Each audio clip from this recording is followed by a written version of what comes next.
Welcome back, fourth graders, to our stories about Lou Gehrig and Roberto Clemente. As we finish up, we're getting to the end now of our compare and contrast, and we have just a little bit at the end of the stories for us to finish. But before we do that, let's quick look at the assignment that we had last time. We had this assignment where there were 10 sentences, and your job was to circle or highlight 5 of them that show how they are the same, how these two players are alike. Remember that is the compare part of this chart. That's the compare or alike. And we started to look for some key words that were listed in Honey Rose's notes. Those key words did show up in these sentences. Like, look at number 2. Both Lou and Roberto were professional baseball players. So you should have highlighted or circled that. And it uses that word both. There's that key word both. Shows that they're comparing them, that they're alike. Number 5, it says Lou and Roberto also worked hard to become professional baseball players. Aha, there's that key word also, which is comparing things or telling how they're alike. Number 6, they were alike because they both played in the World Series in their careers. There was 2 of them. There was the word alike and the word both, again, to show that they were comparing. Number 9, Roberto and Lou were similar because they were voted into the Hall of Fame, the Baseball Hall of Fame. That word similar, sure enough, similar shows up in that sentence. And the last one, the 5th one, was one that we actually had in another assignment. This sentence here, they both had mothers who became upset because of their interests in baseball.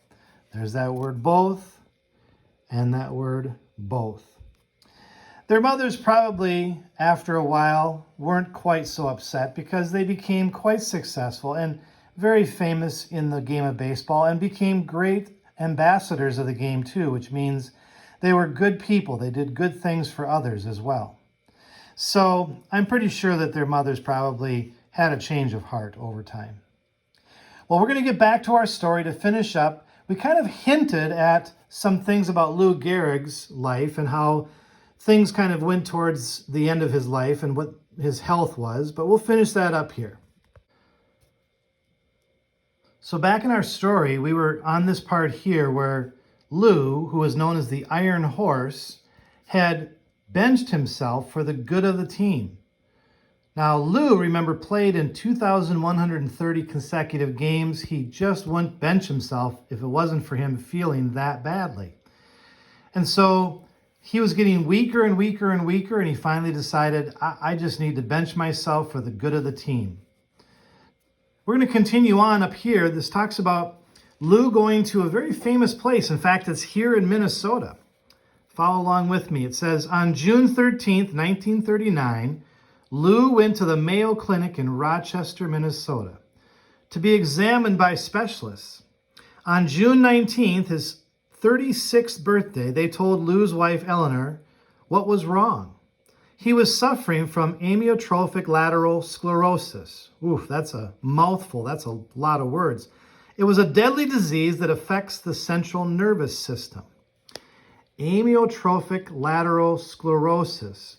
A lot of times people just use the first letter. They call it A for amyotrophic, L for lateral, and S for sclerosis. So ALS was the disease that he was suffering from.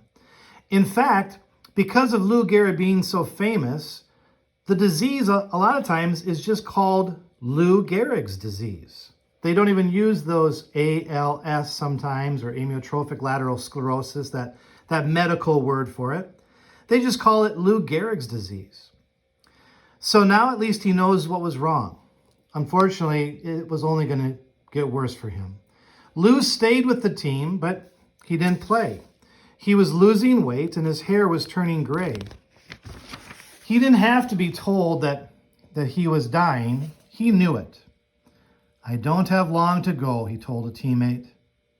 Lou loved going to the games, being in the clubhouse and sitting with his teammates. Before each game, Lou brought the Yankee lineup card to the umpire at home plate. A teammate or a coach would walk with him to make sure that he didn't fall. And whenever Lou came onto the field, the fans stood up and cheered for brave Lou Gehrig. So then it talks about how they went on and they had a appreciation day for Lou. And he got in front of all these people to speak, and it was a very sad day, but at the same time, he was very happy to tell these people that he felt like he was the luckiest man, which is really amazing to think about when he was dying from this disease. It says it was a courageous speech. Lou didn't complain about his terrible illness. Instead, he spoke of his many blessings and of the future. "Sure, I'm lucky," he said when he spoke of his years in baseball. "Sure, I'm lucky," he said again when he spoke of his fans and family. Lou spoke about how good people had been to him. He praised his teammates and he thanked his parents and his wife, whom he called a tower of strength. The more than 60,000 fans in Yankee Stadium stood to honor Lou Gehrig, and his last words to them and to the thousands more that were sitting by their radios and listening at home was, "So I close in saying that I might have had a bad break, but I have an awful lot to live for. Thank you." So Lou Gehrig, the luckiest man, who was suffering from a disease that is now named after him, Lou Gehrig's disease, had an appreciation day at Yankee Stadium. It goes on to talk more about it, and then unfortunately, here at the end, as you probably had guessed, by the middle of May 1941, Lou hardly left his bed. Then on Monday, June 2nd, 1941, just after 10 o'clock at night, Lou Gehrig died. He was only 37 years old. On June 4th, the Yankee game was canceled because of rain. Some people thought it was fitting that the Yankees did not play because this was the day of Lou Gehrig's funeral. At the funeral, the minister announced that there would be no speeches. "We need none," he said, "because you all knew him." And that seemed fitting for modest Lou Gehrig. So a sad end to this story, but yet at the same time, a great life lived. Lou Gehrig was a great player and a good person. So Roberto and Lou both shared a lot of things. They were alike in many ways. When we did our comparing and contrasting over this whole unit, we found that there was a lot of things about them that were alike. What they didn't probably count on or realize or had no idea they would share is the fact that they both had a sad ending to their lives. Now, Lou Gehrig didn't consider it to be so sad because he considered himself the luckiest man. Roberto Clemente, he was also trying to do something really good, and it turned out that at the end, it cost him his life. You see, there was this earthquake. If you follow along with me up here in the top, in December, he heard some terrible news. In the city of Managua, in the Central American country of Nicaragua, where there had been an earthquake, the ground trembled and shook beneath the cities. Buildings cracked and fell. Fires broke out, and more than 10,000 people were killed. More than 200,000 people lost their homes. Around the world, people began sending money and food and medicine and clothing to help the earthquake victims. But Roberto, he asked the many Puerto Ricans he knew to help out as much as they could, and he did even more. You see, on December 31st, he climbed aboard a plane loaded with supplies to take them to the people of Managua. The plane, heavily laden, rose slowly from the San Juan airport and headed out to sea. Then, when it was just a mile away, it plunged into the ocean. That night was New Year's Eve. December 31st is considered New Year's Eve, and usually a time of gaiety and celebration, but there was no gaiety in Puerto Rico. Thousands of people went to the beach to look for the wreckage. They were trying to find the wreckage of the plane when it became clear that Roberto had drowned. Puerto Ricans and many people in the United States felt sad. A great baseball player and a great man was gone. So here we have another thing that they shared. One was an accident, but also trying to do something good for people.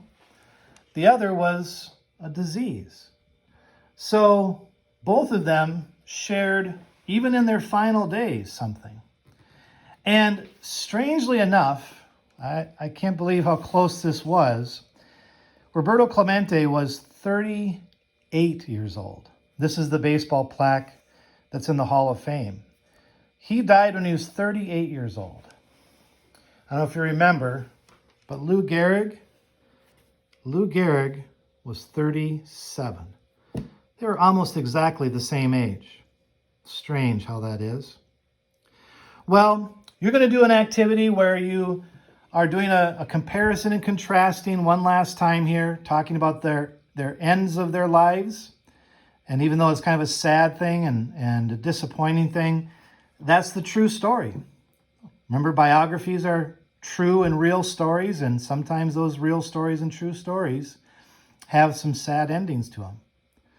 But we focus on the good parts. We focus on the things that are good to remember about these great players. And there's a lot of that to focus on.